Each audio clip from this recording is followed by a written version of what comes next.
sveikas, nemačiau, kad tu čia. Lįsk lauk.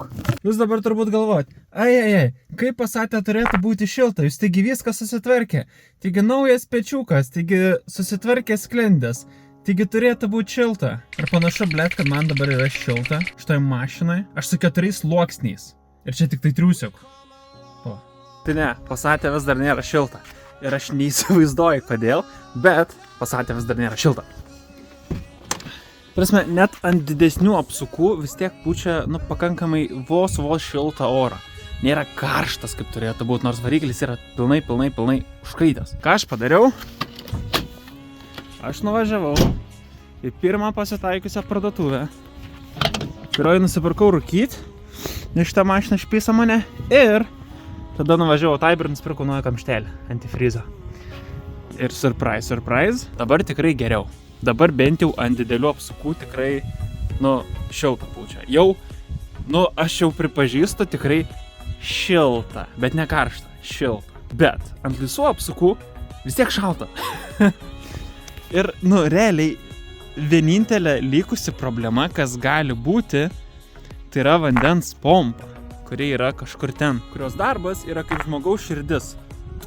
Daro šitą dalyką ir pulsuoja kraują per visą kūną, tai vandens pompa lygiai tą patį daro su antifrizu variklėje. Ir iš esmės visoje sistemai. Ir aš galvoju, kad jeigu vandens pompa yra pavargusi, jinai gali tiesiog ant visų apsukų nedakelti to spaudimo tokio ir dėl to man salonė šalta būna. Nes jeigu stovi tenai, aukščiausias taškas yra čionai visos aušinimo sistemos, jin tiesiog negali fiziškai užkelti to antifrizo pakankamai aukštai, kad man į saloną pūstų karštą orą. Tai čia mano tokia teorija. O dabar gavau pagaliau rankenėlę. Šiaip labai pripratau be rankenėlės, žiauriai patogu, ta prasme. Aš jau atkaliu atidaryti ir kurio nepataikiau pirštą. Dar turbūt nepaminėjau vieno dalyko, kad Passat yra labai senas padangas, 2013 metų, jeigu jau esam labai tikslus. Ir jos ūžia, ypač važiuojant 90. Ir jos yra tokios kietos jau, kad va yra toks oras, pakankamai lyja, sninga, čia iš nieks nespranta, kas čia vyksta, bet man teko pastabdyti šiek tiek staigiau, nes tiesiog užsižiūrėjau kažką ir jau jaučiu kaip slysto. ABS čia nėra. Visas ABS yra tavo fucking skillsas.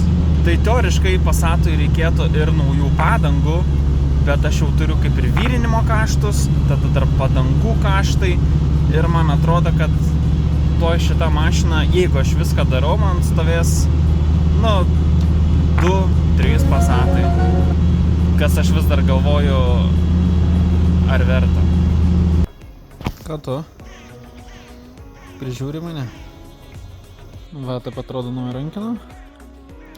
Ir varžtas, kuris buvo įsuktas pas mane duryse, yra va toks, su 4 šaibom.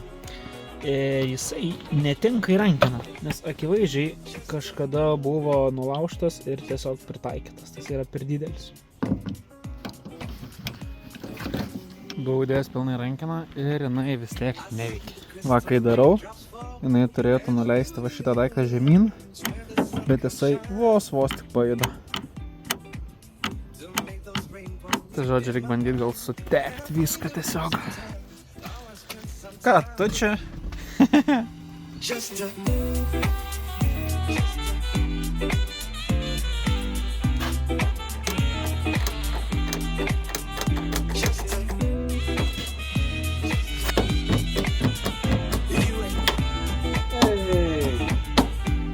Atsidar, mano vadai kam padėjo. Gerai, nebesidar.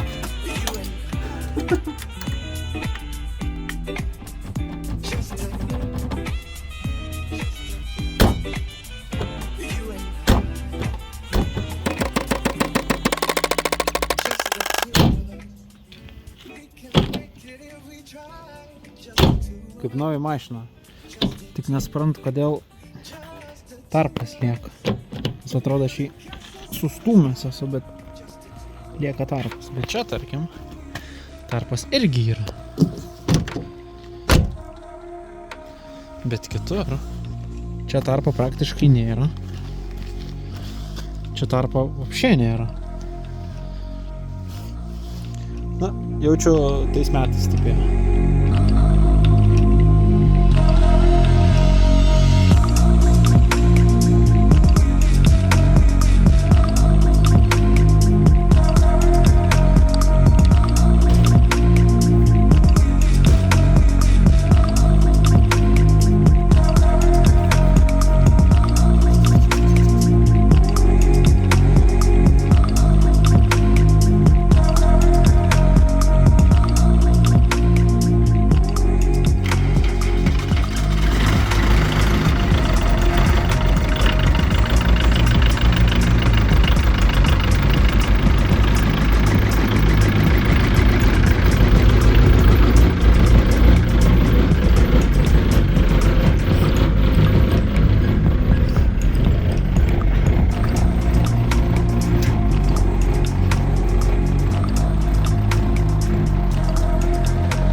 Passatas ir normalu, kad jie garso. Gal dėl to, kad tai 4 bėgio važiau. Tai kaip atsimenat, kėbulas yra kiauras. Mane apgavo, defektai buvo paslėpti ir pasirodo Passatas visiškai neturi šiknos. Viskas yra siaubingai išpūvę, neskaitant šiknos, išpūvę yra netgi keleivio sėdynės laikiklis, kuris sukasi prie kėbulo. Dėl to sėdynė juda. Tai dabar važiuoju pas žmonės, kurie užsiema automobilių vyrinimu, tam, kad susižinoti, kiek maždaug kainuotų man sutvarkyti Passato kėbulą. O tada spręsiu, ką man daryti. Ar tęsti šitą mašiną? O dabar tik tai klausimas, ar aš noriu investuoti ir toliau jį taisyti, ar aš to daryti nenoriu, nes pagal pirminį planą kėbulas jo buvo geras, turėjo būti geras. Ir ant geros bazės tu jau gali tada lipdyti ir žiūrėti ir daryti tą mašiną, kuri verta istorinių numerių. Tai žodžiu, nevažiuoju su dideliu optimizmu, važiuoju su atvirom kortom, kad kas bus, tas bus ir mąstysim, ką daryti toliau. Daugums irgi, ne? Tai va tik daugums. Tik va tik daugums. Aha. Nu iš apačios gal vėl kitoks vaizdas atsirado. Aha. Jo, bet ta pati situacija realiai ir va toj pusėj. Aš manau bent jau. Tai čia irgi minkšta gan. Aha, čia kažką lenkti. Tai Passato suvirinimas yra, nu, iš esmės nuo 300 eurų. Aš jau jį esu, nu, negaliu sakyti investavęs, bet tiesiog susitvarkęs pats už 180 eurų. Tai investuot dar 300-400 eurų už suvirinimą ir tada vis tiek daryti, tvarkyti papildomai. Nu, man jokios,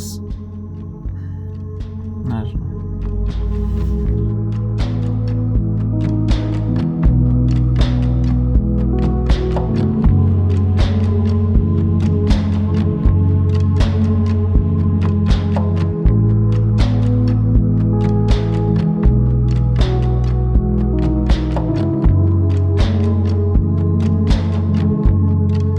Šioks toks update'as dėl Passato, tai vis dėlto įmečiau šį į pardavimus. Pažiūrėsiu, gal kažkam jo reikia. Aprašyme parašiau, kad jisai yra supuvęs, kad bagažinė realiai pilnai kiaura ir ten telpa kumštis galva ir viskas, kas nori, taip pat, kad šita sėdynė juda. Ir žiūrėsiu, galbūt kažkam jo reikės tokio, koks jis yra. Tai neplanuoju nieko apgaudinėti, parodysiu taip, kaip yra ir žiūrėsiu, gal kažkam reikės šitas mašinas.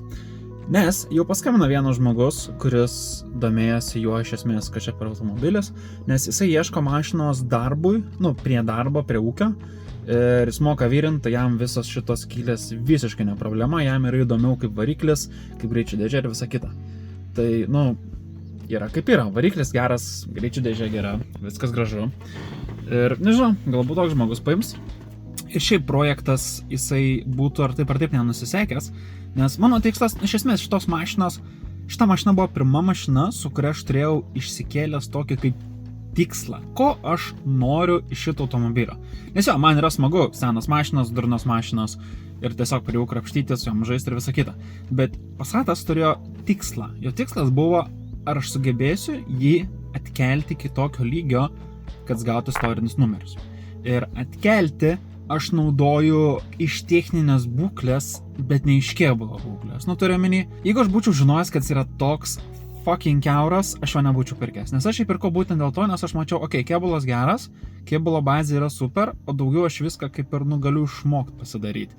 Vyrint aš nemoku ir vyrinimas, man atrodo, yra toks dalykas, kur tikrai reikalauja patirties ir įgūdžių, dėl to aš jį noriu palikti profesionalam, o ne bandyti pats tiesiog laužyti mašiną. Bet kokiu atveju šitas projektas ir mano tas tikslas gauti istorinius numerius nebūtų pavykęs, nes šitas pilietis, arba kitaip žinomas kaip va šitas pilietis, aš katą šunį saugia,